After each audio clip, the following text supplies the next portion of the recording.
Welcome back to my channel Karthi's blogs. ನಾನು ನಿಮ್ಮ ಪ್ರೀತಿಯ Karthi. Hope all of you fine. ನಾನು ಕೂಡ ತುಂಬಾನೇ ಚೆನ್ನಾಗಿದ್ದೀನಿ. And if you are a newcomer, this is Karthi from Mangalore. And ನಾನು ಮಾಡ್ತೀನಿ ಕನ್ನಡ ವ್ಲಾಗ್ಸ್. ಕನ್ನಡ ಜೊತೆಗೆ ಕೆಲವೊಂದ್ಸಲ ತುಳು ಕೂಡ ಕೇಳಿಸುತ್ತೆ, ಆಯ್ತಾ?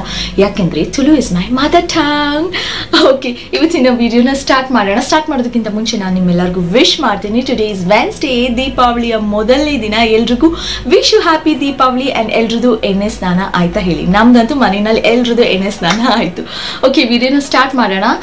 ಇನ್ ಕೇಸ್ ಈ ವಿಡಿಯೋ ಇಷ್ಟ ಆದರೆ please don't forget to hit like. ಆಮೇಲೆ ಶೇರ್ ಮಾಡಿ. ನೀವು ಹೇಗೆ ಶೇರ್ ಮಾಡ್ತೀರಾ ಅಂದರೆ 2 ದಿನದಲ್ಲಿ ನನ್ನ ವಿಡಿಯೋ ಫುಲ್ ವೈರಲ್ ಆಗಿಬಿಡ್ಬೇಕು. ಆ ಥರ ಶೇರ್ ಮಾಡಿ ನಿಮ್ಮ ಫ್ಯಾಮಿಲಿಗೆ, ನಿಮ್ಮ ಫ್ರೆಂಡ್ಸ್ಗೆ, ನಿಮ್ಮ ರಿಲೇಟಿವ್ಸ್ಗೆ. ಆ್ಯಂಡ್ ನೀವೇನಾದರೂ ನನ್ನ ಚಾನಲ್ನ ಸಬ್ಸ್ಕ್ರೈಬ್ ಮಾಡದೆ ನೋಡ್ತಾ ಇದ್ರೆ ಪ್ಲೀಸ್ ಸಬ್ಸ್ಕ್ರೈಬ್ ಮಾಡೋದ್ರಲ್ಲಿ ಏನಿದೆಲ್ಲ ಸಬ್ಸ್ಕ್ರೈಬ್ ಮಾಡಿ ನನ್ನ ವಿಡಿಯೋನ ನೋಡಿ. ಹಾಗೆ ಪಕ್ಕದಲ್ಲಿ ಸಿಗುವಂಥ ಬೆಲ್ ಐಕನ್ನ ಕೂಡ ಕ್ಲಿಕ್ ಮಾಡಿ, so that you don't miss any of my videos.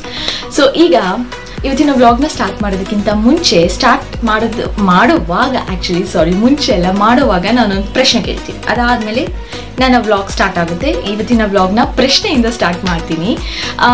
First question ಕೇಳ್ತೀನಿ, ಆಮೇಲೆ ಬಾಕಿದೆಲ್ಲ ಹೇಳ್ತೀನಿ. ನೀವು ಹೇಗೆ ಆನ್ಸರ್ ಮಾಡಬೇಕು, ಏನು ಆನ್ಸರ್ ಅದೆಲ್ಲ ಹೇಳ್ತೀನಿ. ಓಕೆ, ನನ್ನ ಕ್ವೆಶನ್ ಏನು ಅಂತಂದರೆ, which is the world's oldest animal? ಅಂದರೆ ಪ್ರಪಂಚದ ಅತಿ ಹಳೆಯ ಪ್ರಾಣಿ ಯಾವುದು? ಈಗ ನೀವು ಗೂಗಲಲ್ಲೆಲ್ಲ ಹುಡುಕ್ತೀರಾ, which is the oldest animal, ಪ್ರಪಂಚದ ಹಳೆಯ ಪ್ರಾಣಿ ಯಾವುದು ಅಂತ ಗೂಗಲಲ್ಲೆಲ್ಲ ಹುಡುಕ್ತೀರಾ. ಆ್ಯಂಡ್ ಅದರಲ್ಲಿ ನಿಮಗೆ ಆನ್ಸರ್ ಕೂಡ ಸಿಗುತ್ತೆ. ಬಟ್ ನೀವು ಆ ಆನ್ಸರ್ನ ನನಗೆ ಕಮೆಂಟ್ ಸೆಕ್ಷನಲ್ಲಿ ತಿಳಿಸೋ ಹಾಗೆ ಇಲ್ಲ.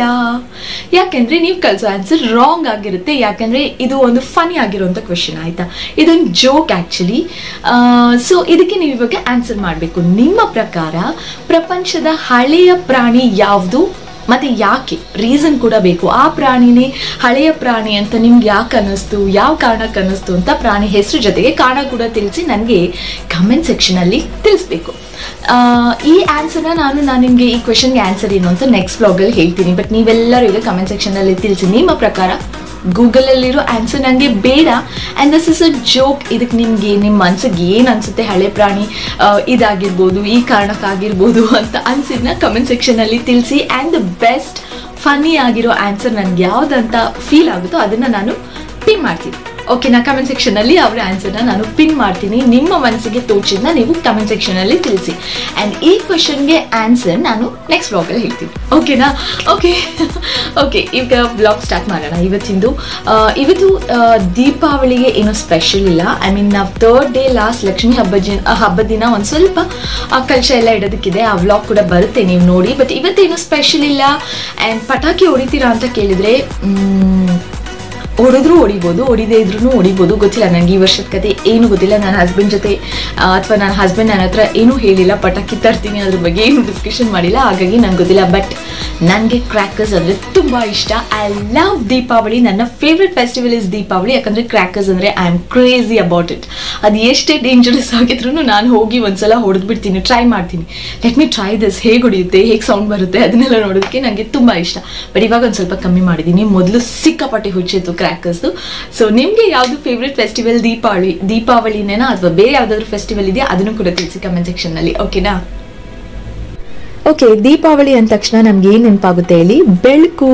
ಸೊ ಅಲ್ಲಿ ಗೂಡ್ದೀಪ ಕಾಣಿಸ್ತಿದೆ ಅಲ್ವಾ ನಿಮಗೆ? ಗೂಡ್ದೀಪ ಹಾಕಿದ್ದಾರೆ ನನ್ನ ಹಸ್ಬೆಂಡ್. ಆಮೇಲೆ ಲೈಟಿಂಗ್ ಕೂಡ ಹಾಕ್ಸಿದ್ದೀವಿ. ಸೊ ಪ್ರತಿ ವರ್ಷ ಹೀಗೆ ಹಾಕಿಸ್ತೀವಿ. ದೀಪಾವಳಿ ಅಂದ ತಕ್ಷಣ 3 ದಿನ ಹೇಗಿರಬೇಕು ಅಂದರೆ ಜಗ ಅಂತ ಇರಬೇಕು, ಫುಲ್ ಲೈಟ್ ಇರಬೇಕು, ಮನೆ ಮುಂದೆ ಎಲ್ಲ ದೀಪ ಇರಬೇಕು, ಗೂಡ್ದೀಪ ಇರಬೇಕು. ಸೊ ಅದಿದ್ರೇ ಅದು ದೀಪಾವಳಿ ಅಂತ ಅನ್ಸೋದು. ಸೊ ಕೆಲವರೆಲ್ಲ ಹಾಕ್ತಾರೆ ಗೂಡ್ದೀಪ, ಕೆಲವರು ಹಾಕೋದಿಲ್ಲ. ನಿಮ್ಮ ಮನೇಲಿ ಹಾಕ್ತಾರೋ ಇಲ್ವೋ ನನಗೆ ಹೇಳಿ.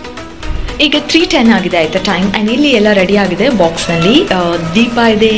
ಇಲ್ಲಿ 1 ಮಿನಿಟ್ ಬತ್ತಿ, ಮ್ಯಾಚ್ ಬಾಕ್ಸ್. ಆ್ಯಂಡ್ ಇದು ಅರಿವಾಣ. ಯಾಕೆ ಅಂತಂದರೆ ಇದ್ರ ಮೇಲೆ ದೀಪ ಎಲ್ಲ ಇಟ್ಕೊಂಡು ಒಂದೊಂದೇ ಹೋಗಿ ಹೊರಗಡೆ ಇಡೋದಕ್ಕೆ. ಸೊ ಎಲ್ಲ ರೆಡಿ ಮಾಡಾಗಿದೆ. ನಾನೆಲ್ಲ ರೆಡಿ ಮಾಡಿರೋದು. ಆ್ಯಕ್ಚುಲಿ ನನ್ನ ಮದುವೆ ಇಲ್ಲೋ ರೆಡಿ ಮಾಡಿರೋದು. ಅವರೆಲ್ಲ ಫಸ್ಟೇ ಎಲ್ಲ ನೀಟಾಗಿ ರೆಡಿ ಮಾಡಿ ಇಟ್ಬಿಡ್ತಾರೆ. ಸೊ ಸಂಜೆ ಜಾಸ್ತಿ ಏನು ಆಮೇಲೆ ಹುಡ್ಕಾಡೋದು, ಆ ದೀಪದ ಬಾಕ್ಸ್ನ ಬತ್ತಿ ಹುಡ್ಕೋದು, ಮ್ಯಾಚ್ ಬಾಕ್ಸ್ ಹುಡ್ಕೋದು, ಎಣ್ಣೆ ತುಂಬಿಸಿದೆಯೋ ಅಲ್ವೋ ಅಂತ ನೋಡೋದು, ಅದೆಲ್ಲ ಏನು ಕೆಲಸ ಇಲ್ಲ. ಎಲ್ಲ ಅವರೇ ರೆಡಿ ಮಾಡಿರ್ತಾರೆ. ಇನ್ನೇನಿದ್ರು ಸಂಜೆ ದೀಪ ಹಚ್ಚೋದು. ಸೊ ಸಂಜೆಗಾಗೆ ಕಾಯ್ತಾ ಇದ್ದೀನಿ. ಕಲರ್ಫುಲ್ ಆಗಿರೋ ತುಂಬ ದೀಪ ಇಟ್ಟಿರೋ ಮನೆ ನೋಡೋದಕ್ಕೆ ಚೆನ್ನಾಗಿರುತ್ತೆ ಅಲ್ವಾ? ಸೊ ಇವಾಗ ನಾನು ಡೈರೆಕ್ಟ್ ಆಗಿ ರಾತ್ರಿಗೆ ಬಂದಿದ್ದೀನಿ ಆಯ್ತಾ. ಮನೆ ಮುಂದೆ ಹಚ್ಚಿರೋ ದೀಪನ ನೀವು ಇವಾಗ ನೋಡ್ತಾ ಇದ್ದೀರಾ.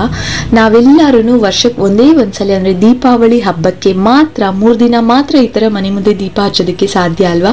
ಪ್ರತಿದಿನ ಈ ತರ ದೀಪ ಹಚ್ಚಕ್ಕಾಗುತ್ತಾ ಹೇಳಿ. ಸೊ ದೀಪಾವಳಿ ಅಂದ್ರೇನೆ ಹಾಗೆ, ಅದು ಬೆಳಕಿನ ಹಬ್ಬ, ಮನೆ ತುಂಬಾ ಬೆಳಕು, ಮನ್ಸು ತುಂಬಾ ಖುಷಿ. ಆಮೇಲೆ ರೋಡ್ ತುಂಬಾ ಬರೀ ಸೌಂಡೇ ಇರುತ್ತೆ ಆಯ್ತಾ. ಈ ಸೌಂಡಿಗೆ ಖುಷಿ ಮತ್ತೆ ಖುಷಿ ಇಬ್ರು ಹೆದರ್ಕೊಂಡಿದ್ರು. ಖುಷಿ ಅಂದ್ರೆ ನಮ್ಮನೆ ಡಾಗ್ ಅದು ಮಾತ್ರ ಲಿಟ್ರಲಿ ತುಂಬಾ ಶಿವರ ಆಗ್ತಾ ಇತ್ತು. ಪಾಪ ಏನ್ ಮಾಡೋದು. ಅಂಡ್ ರಂಗೋಲಿ ಬಿಡ್ಸಕ್ ಬರುತ್ತೆ ನನಗೆ, ಬಟ್ ಪ್ರಾಬ್ಲಮ್ ಏನಂದ್ರೆ ಡಿಸೈನ್ ಎಲ್ಲ ಗೊತ್ತಿಲ್ಲ ಆಯ್ತಾ. ನನಗೆ ಗೊತ್ತಿರೋ ಒಂದ್ 2-3 ರಂಗೋಲಿಗಳಲ್ಲಿ ಒಂದನ್ನ ಮನೆ ಮುಂದೆ ಇವತ್ತು ಬಿಡಿಸಿದ್ದೀನಿ ಹಬ್ಬಕ್ಕೆ. Khushi, no no no no, you sit here, sit here. Khushi Khushi, ಓ ಖುಷಿ ಖುಷಿ ಖುಷಿ ಖುಷಿ ಖುಷಿ ರೇ ಫೋಡ್ಗೆ ಹಾಕೊಂಡೆ. ಖುಷಿ ಸ್ಕೇಟ್. ಈಗ ಭಯ ಹೋಯ್ತಾ ಖುಷಿ? ಒಂದೆಂತಿಲ್ಲ, ಇದನ್ನ ನೋಡಿ, ಇದನ್ನ. ಓ my god, O my god, ಇವರು ಯಾಕೆ ಪಟಾಕಿ ಬಿಡ್ತಾ ಇದ್ದಾರೆ? ಓ ಮೈ ಗಾಡ್.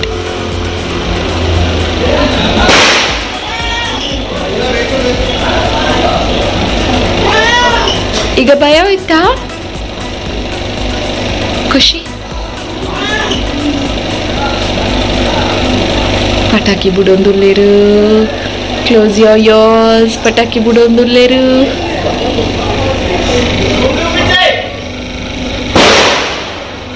ಓ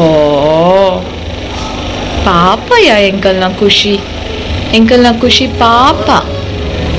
ಖುಷಿ ಇರೇ ಶಿವರ ಒಂದುಲ್ಲಾರಾ ಎನಕ ಲೈಕ್ ಪನ್ಪೆ. Oh my god, serious.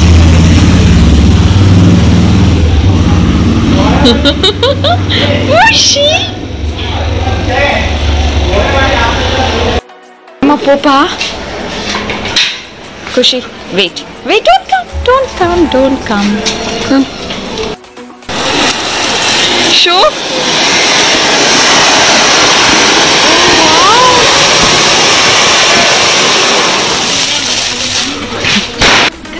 ಎಲ್ರಿಗೂ ದೀಪಾವಳಿಯ 2ನೇ ದಿನ ಬೆಳಿಗ್ಗೆ ಇದು. Actually Thursday. ನೆನ್ನೆ ಮೊದಲನೇ ದಿನ ದೀಪಾವಳಿ ನೋಡ್ತಾ ನೋಡ್ತಾ ಮುಗ್ದೇ ಹೋಯ್ತು ನೋಡಿ. ಹಾಗೆ ಮೊನ್ನೆ ತಾನೇ 2021 ಕಾಲಿಟ್ವಿ ಅನ್ನೋ ಥರ ಇದೆ. ಅದು ಕೂಡ ಮುಗಿತಾ ಬರ್ತಾ ಇದೆ. ಇನ್ನೇನು ಹ್ಯಾಪಿ ನ್ಯೂ ಇಯರ್ ಕೂಡ ಬರುತ್ತೆ. ಸೊ ದೀಪಾವಳಿ ಕೂಡ ಮುಗ್ದೋಯ್ತು. ಇವತ್ತು ನಾಳೆ ಅಷ್ಟೇ. ಆಮೇಲೆ ಇನ್ನೊಂದು ದೀಪಾವಳಿ ಬರಬೇಕು ಅಂದರೆ ನೆಕ್ಸ್ಟ್ ಇಯರ್ ತನಕ ಕಾಯಬೇಕು. ಸೊ ಇವಾಗ ಬೆಳಿಗ್ಗೆ ಎದ್ದ ತಕ್ಷಣ ಮುಖ ಎಲ್ಲ ತೊಳೆದು ಸ್ಟ್ರೈಟ್ ಅವೇ ಏನು ಕೆಲಸ ಸ್ಟಾರ್ಟ್ ಮಾಡಿದೆ. ನಿಮ್ಮ ಜೊತೆನೇ ಮಾತಾಡಿದ್ದೀನಿ, ಒಂದು ಗುಡ್ ಮಾರ್ನಿಂಗ್ ವಿಶ್ ಮಾಡಿಬಿಡೋಣ ಅಂತ. ಸೊ ಈಗ ನಾನು ಎಲ್ಲ ಕೆಲಸ ಸ್ಟಾರ್ಟ್ ಮಾಡ್ತೀನಿ. ಏನಂದರೆ ಕಾಯ್ಕೊಂಡಿಲ್ಲ, ನನ್ನ ಹಸ್ಬೆಂಡ್ ಇನ್ನೂ ಮಾಡ್ಕೊಂಡೇ ಇದ್ದಾರೆ. ಸೊ ಕಾಯ್ತಾ ಇದ್ದೀನಿ ಅವ್ರಿಗೋಸ್ಕರ. ಇವಾಗ ಹೋಗಿ ಎಬ್ಬಿಸ್ಬೇಕು. ನಾನು ಎಬ್ಬಿಸಿ ಆಲ್ತರಿಸಿ ಹಾಲನ್ನ ಕಾಯಕ್ಕಿಟ್ಟು ಆಮೇಲೆ ಮತ್ತೆ ಸ್ಟಾರ್ಟ್ ಆಗುತ್ತೆ. ಬೆಳಗಿಂದೆಲ್ಲ ಕೆಲಸ ಕಾರ್ಯಗಳು ಸ್ಟಾರ್ಟ್ ಆಗುತ್ತೆ. ಲಂಚ್ ಪ್ರಿಪ್ರೇಷನ್, ಅದು ಇದು ತಿನ್ನೋದು ಎಲ್ಲ ಸ್ಟಾರ್ಟ್ ಆಗುತ್ತೆ ಇವಾಗ. ಓಕೆ, ಇವಾಗ ಟೈಮ್ ಆಗಿದೆ 10:15 ಆ್ಯಂಡ್ ನಾನು ಮಧ್ಯಾಹ್ನದ ಲಂಚ್ ಪ್ರಿಪೇರ್ ಮಾಡ್ತಾ ಇದ್ದೀನಿ ಆಯಿತಾ. ಸಾರು ಮಾಡಾಗಿದೆ, ಬಸಳೆ ಸಾರು ಮಾಡಾಗಿದೆ. ಇವಾಗ ನಾನು ಪೊಟ್ಯಾಟೋನ ಕಟ್ ಮಾಡಿ ಇಟ್ಟು ಫ್ರೈಗೆ ಕೂಡ ಹಾಕಿ ಆಗಿದೆ. ನಾನು ನಿಮಗೆ ಬಾಕ್ಸ್ ಶೇಪ್ನಲ್ಲಿ ಕಟ್ ಮಾಡಿ ಇಟ್ಟಿದ್ದೀನಿ. ಓ ಮೈ ಗಾಡ್, ನೋಡಿ ಈ ಥರ ಶೇಪಲ್ಲಿ ಕಟ್ ಮಾಡಿ ಇದನ್ನ ಎಣ್ಣೆಗೆ ಹಾಕಿ ಡೀಪ್ ಫ್ರೈ ಮಾಡಿ ಆಮೇಲೆ ಇದನ್ನ ಹೊರಗೆ ಬಿಟ್ಟು ಅದಕ್ಕೆ ಒಂದು ಸ್ವಲ್ಪ ಉಪ್ಪು, ಒಂದು ಸ್ವಲ್ಪ ಚಿಲ್ಲಿ ಪೌಡರ್, ಒಂದು ಸ್ವಲ್ಪ ಹಿಂಗೆ ಹಾಕಿ ಮಿಕ್ಸ್ ಮಾಡಿದ್ರೆ ಪೊಟ್ಯಾಟೊ ಫ್ರೈ ರೆಡಿ ಆಗಿಬಿಡುತ್ತೆ ಆಯಿತಾ. ಸಖತ್ತಾಗಿರುತ್ತೆ ಟೇಸ್ಟ್ಗೆ, ಊಟಕ್ಕೆ ತುಂಬ ಚೆನ್ನಾಗಿರುತ್ತೆ. ಸೌಂಡ್ ಕೇಳಿಸ್ತಾ ಇದೆಯಾ? ಓಕೆ, ಅಲ್ಲಿ ಪಕ್ಕದ ಮನೆಗೆ ಬಂದಿದ್ದಾರೆ ದೇವ್ರು ಹೊತ್ಕೊಂಡು, ದೇವ್ರನ್ನ ಹೊತ್ಕೊಂಡು ಬರ್ತಾರಲ್ಲ ಅದನ್ನು ತೊಗೊಂಡು ಬಂದಿದ್ದಾರೆ, ಅದರ ಸೌಂಡು. ಊಟಕ್ಕೆ ತುಂಬ ಸಖತ್ತಾಗಿರುತ್ತೆ. ಪೊಟ್ಯಾಟೊ ಫ್ರೈ ಇದ್ರೆ ಫಿಶು, ಮಟನ್, ಚಿಕನ್ ಎಲ್ಲ ಏನು ಬೇಡ ಅಂತ ಅನಿಸುತ್ತೆ. ಇದು ಒಂದಿದ್ರೆ ಸಾಕು. ಸೊ ಇದಿದ್ರೆ ನನಗೂ ನನ್ನ ತನೇಶ್ಗೂ ನಾವು ವೇಟ್ ಮಾಡ್ತಾ ಇರ್ತೀವಿ ಊಟ ಯಾವಾಗ ಮಾಡ್ತೀವಿ ಅಂತ. ಸೊ ಇದು ಇವಾಗ ಬೇಯ್ತಾ ಇದೆ, ತೋರಿಸ್ತಿದ್ದೀರಿ. ಆ್ಯಂಡ್ ಈ ಕಡೆ ಅನ್ನ ಕೂಡ ಇಟ್ಟಿದ್ದೀನಿ, ಅನ್ನ ಕೂಡ ಬೇಯ್ತಾ ಇದೆ. ಕುಕ್ಕರ್ನಲ್ಲಿ ಅನ್ನನ ನಾನು ಕ್ಲೋಸ್ ಮಾಡಿ ವಿಸಿಲ್ ಹಾಕ್ಸೋದಿಲ್ಲ. ಕುಕ್ಕರ್ದು ಅದು ಅನ್ನನ ಇಡ್ತಾರಲ್ಲ, ಅದು ನೀರನ್ನ ಬಸಿಬೇಕಂತೆ. ಅಂಥ ಅನ್ನನ ತಿನ್ನಬೇಕು ನಾವು. ಕುಕ್ಕರಲ್ಲಿ ಇಟ್ಟು ವಿಸಿಲ್ ಹಾಕ್ಸಿದ ಅನ್ನನ ತಿನ್ನಬಾರ್ದು. It's not good for health. ಕೆಲವರು ಹೇಳ್ತಾರೆ ಅದರಿಂದ ಶುಗರ್ ಹೈ ಆಗುತ್ತೆ. ಈ ಥರ ಬಸ್ದಿರೋ ಅಕ್ಕಿ ನೀರನ್ನ ಬಸ್ದು ಮಾಡಿರೋ ಅನ್ನನ ತಿಂದರೆ ಇಟ್ ಇಸ್ ಗುಡ್. ಅಷ್ಟೊಂದು ಶುಗರ್ ಲೆವೆಲ್ ಎಲ್ಲ ಏನು ಬರೋದಿಲ್ಲ ಅಂತ ಹೇಳ್ತಾರೆ. ಸೊ ಹಾಗಾಗಿ ನನಗೆ ಗೊತ್ತಾದಾಗಲಿಂದ ನಾನು ಕುಕ್ಕರ್ನಲ್ಲಿ ಲಿಡ್ನ ಕ್ಲೋಸ್ ಮಾಡಿ ವಿಸಿಲ್ ಹಾಕ್ಸೋದಿಲ್ಲ, ನೀರನ್ನ ಬಸಿದ್ದೀನಿ. ಸೊ ಇದೊಂದು ಸಣ್ಣ ಹೆಲ್ತ್ ಟಿಪ್ ಆಯಿತಾ. ಆ್ಯಂಡ್ ನಾನು ಇವಾಗ ತೋರಿಸ್ತೀನಿ ನಿಮಗೆ ಪೊಟ್ಯಾಟೋನ ನೋಡಿ. ಓಕೆ, ಸೊ ಇವಾಗ ಒಂದು ರೌಂಡ್ ಫ್ರೈ ಆಗ್ತಾ ಇದೆ, ಇನ್ನೂ ಒಂದು ರೌಂಡ್ ಹಾಕೋದಿದೆ, ನಾನು ತೋರಿಸ್ತೀನಿ ರೀ. ಇನ್ನಿಷ್ಟಿದೆ. ಇದನ್ನ ಈ ಪಾತ್ರೆಯಲ್ಲಿ ಹಾಕಿಟ್ಟಿದ್ದೀನಿ ಗೊತ್ತಾ, ನೀರೆಲ್ಲ ಹರಿಲಿ ಅಂತ. ಬೆಂದಾಯ್ತು, ಒಂದು ರೌಂಡ್ ಆಯ್ತು. ಇವಾಗ ತೋರಿಸ್ತೀನಿ ನಿಮಗೆ, ಡೋಂಟ್ ವರಿ. ಯಾರ್ಯಾರಿಗೆ ಪೊಟ್ಯಾಟೊ ಅಂದ್ರೆ ತುಂಬಾ ಇಷ್ಟ ಅಥವಾ ನಿಮ್ಮ ಫೇವ್ರೆಟ್ ವೆಜಿಟೇಬಲ್ ಯಾವುದು, let me no in the comment section ಆಯ್ತಾ. ಸಖತ್ ಸ್ಮೆಲ್ ಬರ್ತಿದೆ ಆಯ್ತಾ. ಇದು ಫ್ರೈ ಆಗಬೇಕಾದ್ರೆಲ್ಲ ಈಗ ನಾನು ಅದಕ್ಕೆ ಮತ್ತೆ ಚಿಲ್ಲಿ ಪೌಡರ್ ಎಲ್ಲ ಆ್ಯಡ್ ಮಾಡಬೇಕಾದ್ರೆ ಒಂದು ಅರೋಮಾ ಬರುತ್ತೆ. Wow, that will tempt to eat this actually. Crispy ಮಾಡ್ಬೋದು ಅಥವಾ ಬೆಂದರೆ ಸಾಕು ಅಂತಲೂ ಅಲ್ಲಿಗೆ ಸ್ಟಾಪ್ ಮಾಡ್ಬೋದು ಫ್ರೈನ. ಕ್ರಿಸ್ಪಿ ಮಾಡಿದ್ರೆ ಇನ್ನು ಕ್ರಿಸ್ಪಿಯಾಗಿ ಚೆನ್ನಾಗಿರುತ್ತೆ.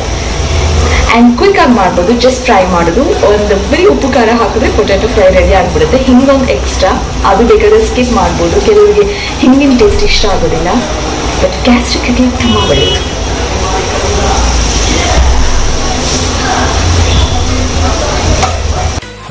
ಓಕೆ ನೋಡಿ, ಒಂದು ರೌಂಡ್ ಫ್ರೈ ಆಗಿದೆ ಆ್ಯಂಡ್ ಇನ್ನೊಂದು ರೌಂಡು ಫ್ರೈ ಆಗ್ತಾ ಇದೆ. ಈಗ ನಾನು ಯಾವಾಗ ಹೇಗೆ ಉಪ್ಪು ಖಾರ ಎಲ್ಲ ಹಾಕ್ತೀನಿ ಅಂತ ತೋರಿಸ್ತೀನಿ ಆಯ್ತಾ ನಿಮಗೆ. ನೆಕ್ಸ್ಟ್ ನೀವೇನು ಮಾಡಬೇಕು ಗೊತ್ತಾ, ಒಂದು ಪ್ಯಾನ್ ತಗೋಬೇಕು, ಅದಕ್ಕೆ ಒಂದು 2 ರಿಂದ 3 ಚಮಚದಷ್ಟು ಎಣ್ಣೆ ಹಾಕಬೇಕು. ಎಣ್ಣೆ ಬಿಸಿ ಆದಮೇಲೆ ನೀವು ಫ್ರೈ ಮಾಡಿಟ್ಕೊಂಡಿದ್ದೀರಲ್ಲ ಪೊಟ್ಯಾಟೊ, ಅದು ಎಲ್ಲ ಪೊಟ್ಯಾಟೊನು ಆ ಪ್ಯಾನ್ಗೆ ಹಾಕಬೇಕು. ಓಕೆ, ಈಗ ನೀವು ಉಪ್ಪು ಹಾಕಬೇಕು. ನಿಮ್ಗೆ ಎಷ್ಟು ಬೇಕು ರುಚಿಗೆ ನೋಡಿಕೊಂಡು ಅಷ್ಟು ಉಪ್ಪು ಹಾಕಬೇಕು. ಆಮೇಲೆ ನೆಕ್ಸ್ಟ್ ಒಂದು ಸ್ವಲ್ಪ ಚಿಲ್ಲಿ ಪೌಡರ್ ಹಾಕಬೇಕು. ಈ ಚಿಲ್ಲಿ ಪೌಡರ್ ಬಗ್ಗೆ ನಾನು ಹೇಳ್ತೀನಿ, ವಿಡಿಯೋನ ಫುಲ್ ನೋಡಿ. ಆಮೇಲೆ ನೆಕ್ಸ್ಟ್ ಒಂದು ಸ್ವಲ್ಪ ಹಿಂಗೆ ಹಾಕಬೇಕು. ಇದೆಲ್ಲ ಹಾಕ್ಬಿಟ್ಟು ಮಿಕ್ಸ್ ಮಾಡಿದ್ರೆ ಆಗೋಯ್ತು. ನಾನು ಆಲ್ರೆಡಿ ಎಲ್ಲ ಮಿಕ್ಸ್ ಮಾಡಿ ನಿಮಗೆ ತೋರಿಸ್ತಾ ಇದ್ದೀನಿ. ಮಿಕ್ಸ್ ಮಾಡಿ 1-2 ಮಿನಿಟ್ಸ್ ಪ್ಯಾನಲ್ಲಿ ಹಾಗೆ ಬಿಸಿ ಆಗೋದಕ್ಕೆ ಬಿಡಿ. ಅಲ್ಲಿಗೆ ಬಿಸಿ ಆದಂತಹ ಟೇಸ್ಟಿ ಆದಂತಹ ಪೊಟ್ಯಾಟೊ ಫ್ರೈ ರೆಡಿ ಆಗುತ್ತೆ. ಸೊ ನೋಡಿದ್ರೆಲ್ಲ ಪೊಟ್ಯಾಟೊ ಫ್ರೈ. ಇವತ್ತು ನಾನು ನಿಮ್ಮ ಜೊತೆ ಒಂದು ಈಸಿ ಆಗಿರುವಂತಹ ಕ್ವಿಕ್ ಆಗಿ ಮಾಡುವಂಥ ರೆಸಿಪಿ ಕೂಡ ಶೇರ್ ಮಾಡಿದ್ದೀನಿ. ಆ್ಯಂಡ್ ಚಿಲ್ಲಿ ಪೌಡರ್ ಬಗ್ಗೆ ಹೇಳ್ತೀನಿ ಅಂತ ಹೇಳಿದೆ. ಚಿಲ್ಲಿ ಪೌಡರ್ ನಾನು ಯಾವ್ದು ಹಾಕ್ತೀನಿ ಗೊತ್ತಾ ಪೊಟ್ಯಾಟೊ ಫ್ರೈಗೆ, ಎವರೆಸ್ಟ್ ಅವರ ಟೀಕಾಲಾಲ್ ಅಡ್ವರ್ಟೈಸ್ಮೆಂಟ್. ಹ್ಯಾಪಿ ದಿವಾಲಿ. ಎವರೆಸ್ಟ್ ಅವರ ಟೀಕಾಲಾಲ್ ಬಗ್ಗೆ ಹೇಳ್ತಾ ಇದ್ದೀನಿ ಅಂತ ಇದು ಅಡ್ವರ್ಟೈಸ್ಮೆಂಟ್ ಅಂತ ಅನ್ಕೋಬೇಡಿ. ಇದು ನನ್ನ ಎಕ್ಸ್ಪೀರಿಯನ್ಸ್ ನಿಮ್ಮ ಜೊತೆ ಹೇಳ್ತಾ ಇದ್ದೀನಿ. ನೀವು ಪೊಟ್ಯಾಟೊ ಫ್ರೈನ ಬೇರೆ ಕಂಪನಿ ಚಿಲ್ಲಿ ಪೌಡರ್ ಹಾಕಿ ಮಾಡೋದಕ್ಕೆ ಆ್ಯಂಡ್ ಟೀಕಾಲಾಲ್ ಹಾಕಿ ಮಾಡೋದಕ್ಕೂ ತುಂಬ ಡಿಫ್ರೆನ್ಸ್ ಇದೆ. ಒಳ್ಳೆ ಸ್ಪೈಸ್ ಮತ್ತೆ ಒಳ್ಳೆ ಕಲರ್ ನಿಮಗೆ ಸಿಗೋದು ಎವರೆಸ್ಟ್ ಅವರಿಂದಾನೆ, ಟೀಕಾಲಾಲಿಂದಾನೆ. ಕರೆಕ್ಟ್ ಖಡಕ್ ಆಗಿರೋ ಖಾರ ಆ್ಯಂಡ್ ತುಂಬ ಬ್ಯೂಟಿಫುಲ್ ಆದಂಥ ರೆಡ್ ಕಲರ್ ಆಗಿರೋ ಪೊಟ್ಯಾಟೊ ಫ್ರೈ ನಿಮಗೆ ಸಿಗುತ್ತೆ. ಇದು ಪೊಟ್ಯಾಟೊ ಫ್ರೈ ತಾನೇ. ಯಾಕೆ ನೀನು ಊಟ ಮಾಡೋದಕ್ಕೆ ರೆಡಿ ಆಗ್ತಾ ಇಲ್ಲ? ನಾನು ಅವಾಗಿಂದ ಕರಿತಾ ಇದ್ದೀನಿ ನಿನ್ನ. ನಾನು ರೆಸಿಪಿನ ನನ್ನ ವ್ಯೂವರ್ಸ್ ಜೊತೆಗೆ ಶೇರ್ ಮಾಡಿದ್ದೀನಿ ಗೊತ್ತಾ. ಮಂಕಿ. ಓಕೆ, ಈ ಬ್ಯೂಟಿಫುಲ್ ಆದಂಥ ರೆಸಿಪಿನ ನೀವು ಕೂಡ ಟ್ರೈ ಮಾಡಿ. ಆ್ಯಂಡ್ ಚಿಲ್ಲಿ ಪೌಡರ್ ಟೀಕಾಲಾಲ್ ಹಾಕ್ಬಿಟ್ಟೆ ಮಾಡಿ. ಬೇಕಾದ್ರೆ ಈ ಥರ ಟ್ರೈ ಮಾಡ್ಬಿಟ್ಟು ನೋಡಿ. ನಿಮ್ಮ ಹತ್ರ ಇರೋ ಚಿಲ್ಲಿ ಪೌಡರ್ ಹಾಕ್ಬಿಟ್ಟು ನೋಡಿ. ಆ್ಯಂಡ್ ಟೀಕಾಲಾಲ್ ಒಂದ್ಸಲ ಹಾಕ್ಬಿಟ್ಟು ನೋಡಿ, ಸಾಕಾಗಿರುತ್ತೆ. ಟೀಕಾಲಾಲ್ ಇಲ್ಲದೆ ನೀವು ಪೊಟ್ಯಾಟೊ ಫ್ರೈ ಮಾಡ್ತೀನಿ ಅಂದರೆ ನನಗೆ ಇಷ್ಟನೇ ಆಗಲ್ಲ ಬೇರೆ ಚಿಲ್ಲಿ ಪೌಡರ್ ಹಾಕಿ ಪೊಟ್ಯಾಟೊ ಫ್ರೈ ಮಾಡಿದ್ರೆ. ಐ ಜಸ್ಟ್ ಲವ್ ಟೀಕಾಲಾಲ್. ಓಕೆನಾ? ಅಷ್ಟೇ ಇವತ್ತಿನ ವ್ಲಾಗ್ ಇಲ್ಲಿಗೆ ನಾನು ಎಂಡ್ ಮಾಡ್ತಾ ಇದ್ದೀನಿ. ಮತ್ತೆ ಸಿಗ್ತೀನಿ ದೀಪಾವಳಿ ವ್ಲಾಗ್ ಜೊತೆಗೆ ಮತ್ತೆ ಸಿಗ್ತೀನಿ. ಯಾಕಂದರೆ 30 ದೀಪಾವಳಿನ ನಾವು ಕಲ್ಚರ್ ಎಲ್ಲ ಇಟ್ಟು ಹೇಗೆ ಸೆಲೆಬ್ರೇಟ್ ಮಾಡಿದ್ವಿ ಅಂತ ನಿಮ್ಮ ಜೊತೆ ತೋರಿಸ್ತೀನಿ, ಶೇರ್ ಮಾಡ್ತೀನಿ. ಓಕೆನಾ? ತನಿಷ್ ಪಟಾಕಿ ತೋರಿಸ್ತಾ ಇದ್ದಾನೆ. Oh my god, he is also crazy like me. ಅವನಿಗೂ ನನ್ನ ಬುದ್ಧಿನೇ ಬಂದಿದೆ, ಅವನಿಗೆ ಪಟಾಕಿ ಅಂದರೆ ತುಂಬ ಇಷ್ಟ. Okay, I am going to end this. Please ನನ್ನ ಚಾನಲ್ನ ಸಬ್ಸ್ಕ್ರೈಬ್ ಮಾಡಿ ನೋಡ್ತಿದ್ರೆ ಸಬ್ಸ್ಕ್ರೈಬ್ ಮಾಡಿ, ಪಕ್ಕದಲ್ಲಿರುವಂಥ ಬೆಲ್ ಐಕನ್ನ ಕೂಡ ಕ್ಲಿಕ್ ಮಾಡಿ. ಆ ವಿಡಿಯೋ ಇಷ್ಟವಾಗಿದ್ರೆ ಲೈಕ್ ಮಾಡಿ, ಮತ್ತೆ ಏನು ಮಾಡಿ, ಶೇರ್ ಕೂಡ ಮಾಡಿ. ಎಸ್ ಆಫ್ ಕೋರ್ಸ್, ನಿಮ್ಮ ಫ್ಯಾಮಿಲಿ, ನಮ್ಮ ಫ್ರೆಂಡ್ಸ್, ನಿಮ್ಮ ರಿಲೇಟಿವ್ಸ್ಗೆ ಎಲ್ಲರಿಗೂ ಶೇರ್ ಮಾಡಿ. ಆ್ಯಂಡ್ ಮತ್ತೆ ಸಿಗ್ತೀನಿ ಮತ್ತೆ ಒಂದು ಬ್ಯೂಟಿಫುಲ್ ಆದಂಥ ವಿಡಿಯೋ ಜೊತೆಗೆ. Lots of love. ಈ ನ್ಯೂ ಕಮ್ಮಗೆ ನಿಮ್ಮ ಪ್ರೀತಿ ಮತ್ತೆ ಸಪೋರ್ಟ್ ತುಂಬಾನೇ ಮುಖ್ಯ, ಅದನ್ನ ನೆನ್ಪಿಟ್ಕೊಳ್ಳಿ. ಸಿಗ್ತೀನಿ ಮತ್ತೆ. ಟೇಕ್ ಕೇರ್, ಬಾಯ್.